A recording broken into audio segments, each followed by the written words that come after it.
প্রিয় দর্শক বন্ধু, আজকে আমরা যে রাজ্য পুলিশ বা কেন্দ্রীয় পুলিশের ইউনিফর্মে যে সাইন থাকে বা আপনার যে দুদিকে যে শোল্ডারের উপরে যে চিহ্ন থাকে, স্টার চিহ্ন, আইপিএস, এই সকল দেখে নিয়ে আমরা কি করে বুঝতে পারবো যে কোন অফিসার কী পদমর্যাদায় আছেন। তাছাড়া কোন অফিসার কেন্দ্রীয় সরকারের বা কোন অফিসার রাজ্য সরকারের। এমন হবে আপনার যে আপনি একজনের ৩টি স্টার বা ৩টি তারা চিহ্ন দেখবেন, তাতে আপনি কি করে ভাববেন যে তিনি কী পদমর্যাদায় আছেন। এমন হবে যে ৩ জন অফিসারের ৩টা স্টার মার্ক থাকবে, কিন্তু আলাদা আলাদা পদমর্যাদায় থাকবেন। আবার দেখবেন যে আপনার সুপারিনটেনডেন্ট অফ পুলিশ, এসপি, আপনি উনাকে কী করে ভাববেন যে ইনি কেন্দ্রীয় না রাজ্যের অফিসার। আসুন এই নিয়ে আমরা আলোচনা করব। তার আগে আপনারা অবশ্যই আমার চ্যানেলটি সাবস্ক্রাইব করে নেবেন ও সবার আগে নোটিফিকেশান পাওয়ার জন্য সামনের যে বেল আইকন আছে সেখানে প্রেস করবেন এবং নোটিফিকেশান অল করবেন। তাহলে আসুন আমরা প্রথমে দেখব যে রাজ্য পুলিশের দু ধরনের অফিসার থাকেন, একটা গেজেটেড অফিসার এবং একটা নন গেজেটেড। তাহলে নন গেজেটেড আমরা প্রথমে দেখব। তো নন গেজেটেডে প্রথমেই আপনি পাবেন ঊর্ধ্বক্রমে পোস্ট অনুযায়ী আপারে চলে যাবে। তাহলে প্রথমে আপনারা নন গেজেটেড যে অফিসার তাদের মধ্যে দেখবেন যে পুলিশ কনস্টেবল। পুলিশ কনস্টেবলের কিন্তু কোনো চিহ্ন থাকবে না, উনার কোনো যে শোল্ডারের ওপর যে চিহ্ন থাকে সেই চিহ্নগুলো থাকবে না। তারপরে আপনারা চলে আসবেন পুলিশ নায়ক। পুলিশ নায়কের কাছে আপনার রেড রঙের তীর চিহ্ন দুটো থাকবে এবং একটা কালো রঙের যে ওপরে হলুদ রঙের দুটা দাগ থাকবে। তারপরে আপনি চলে আসবেন হেড কনস্টেবল। হেড কনস্টেবলের ক্ষেত্রে ওই যে পুলিশ নায়কের কাছে দুটো থাকবে, তার পরিবর্তে হেড কনস্টেবলের কাছে 3টা করে থাকবে। 3টা লাল রঙের তীর চিহ্ন থাকবে এবং কালোর উপরে 3টা হলুদ দাগ থাকবে। এরপরে আপনি চলে আসবেন অ্যাসিস্ট্যান্ট সাব ইন্সপেক্টর, যেটাকে বলা হয় এএসআই। সেখানে দেখবেন আপনি একটা স্টার চিহ্ন থাকবে, তার নিচে একটা লাল রঙের পটি থাকবে বা দাগ থাকবে, তারপরে একটা সবুজ দাগ, তারপরে একটা আপনার খাকি যে পুলিশ ড্রেস খাকি সেই রঙের একটা দাগ দেখতে পারবেন। তারপরে আপনি চলে আসবেন সাব ইন্সপেক্টর। সাব ইন্সপেক্টরের ক্ষেত্রে কী হবে, যেটাকে আমরা এসআই বলি, সেই সাব ইন্সপেক্টরের ক্ষেত্রে কিন্তু দুটো তারা চিহ্ন থাকবে, তার নিচে 3টা আপনার সেই অ্যাসিস্ট্যান্ট সাব ইন্সপেক্টরের মতোই দাগ থাকবে, লাল, সবুজ এবং খাকি। এরপরে আপনি চলে আসবেন অ্যাসিস্ট্যান্ট ইন্সপেক্টর, যেটা এপিআই, অ্যাসিস্ট্যান্ট ইন্সপেক্টর।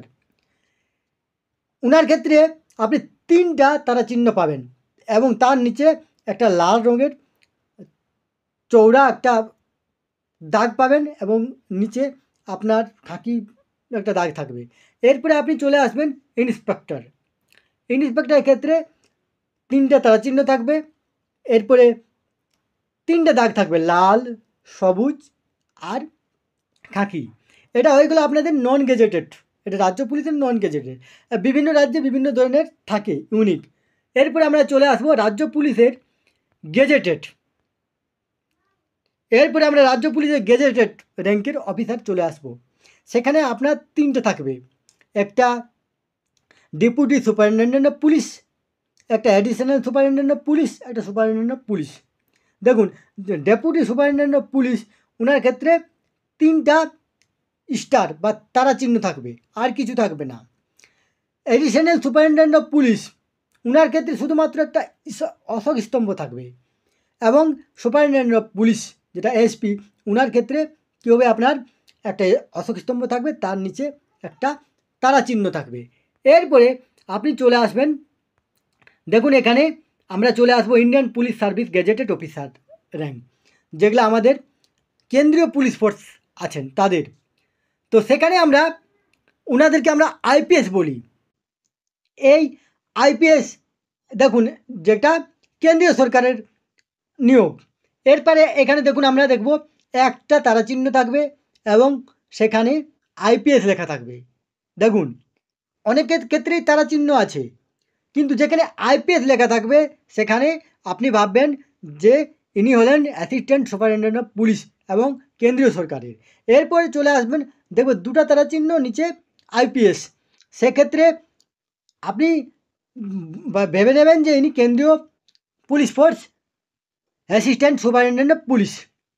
এরপরে ASP assistant superintendent of police, যেখানে 3টে তারা চিহ্ন থাকবে এবং আইপিএস লেখা থাকবে। এরপর অ্যাডিশনাল সুপারিনটেন্ডেন্ট অফ পুলিশ, সেখানে একটা অশোক স্তম্ভ থাকবে এবং নিচে লেখা থাকবে আইপিএস। এরপর সুপারিনটেন্ডেন্ট অফ পুলিশ এসপি, দেখুন রাজ্য পুলিশও এসপি আছেন, উনার উনার যে সাইন সেখানে কিন্তু আইপিএস লেখা থাকবে না। এরপরে সুপারিনটেন্ডেন্ট অফ পুলিশ, এখানে অশোক স্তম্ভ থাকবে, একটা স্টার, তার নিচে স্টার চিহ্ন থাকবে, আইপিএস থাকবে। তাহলে একজন যেখানে আপনি দেখবেন যে জেলায় সুপারিনটেন্ডেন্ট অফ পুলিশ আছেন, কী করে ভাববেন আপনি উনি কেন্দ্রীয় সরকারের না রাজ্য সরকারের? এই আইপিএস লেখা থেকে আপনি বুঝে নেবেন যে উনি কেন্দ্রীয় সরকারের। এরপরে দেখুন SSP senior superintendent of police, যার কাছে অশোক স্তম্ভ উপরে থাকবে, তারপরে তার নিচে দুটো তারা চিহ্ন থাকবে, তারপরে আইপিএস লেখাটা থাকবে। এরপরে চলে আসবেন deputy inspector general of police, উনার ক্ষেত্রে অশোক স্তম্ভ থাকবে, তারপর 3টে তারা চিহ্ন থাকবে, তারপর নিচে আইপিএস লেখা থাকবে। এরপরে ইন্সপেক্টর জেনারেল অফ পুলিশ, সেখানে দেখবেন তারা চিহ্ন থাকবে এবং তরোয়ালের একটা চিহ্ন থাকবে এবং আইপিএস লেখা থাকবে। এরপর আবার চলে আসবেন additional directorate general of police, উনার অশোক স্তম্ভ থাকবে, নিচে তরোয়ালের চিহ্ন থাকবে, আইপিএস থাকবে। এরপরে সবথেকে ওপরে ডিরেক্টর জেনারেল অফ পুলিশ, উনার ক্ষেত্রে একটা অশোক স্তম্ভ থাকবে এবং ওই একই সেম চিহ্ন তরোয়াল এবং আইপিএস লেখা থাকবে।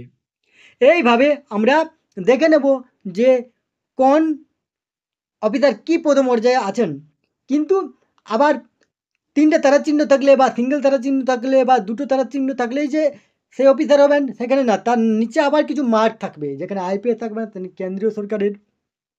এইভাবে আপনারা সেই বেজ বা পুলিশ ইউনিফর্মের যে শোল্ডারের উপর যে চিহ্ন, সেই চিহ্ন দেখেই আপনারা দেখে নেবেন যে বুঝে নেবেন যে কোন অফিসার কী পদমর্যাদায় আছেন, বা তিনি গেজেটেড অফিসার না নন গেজেটেড অফিসার, বা তিনি কেন্দ্র সরকারের না রাজ্য সরকারের।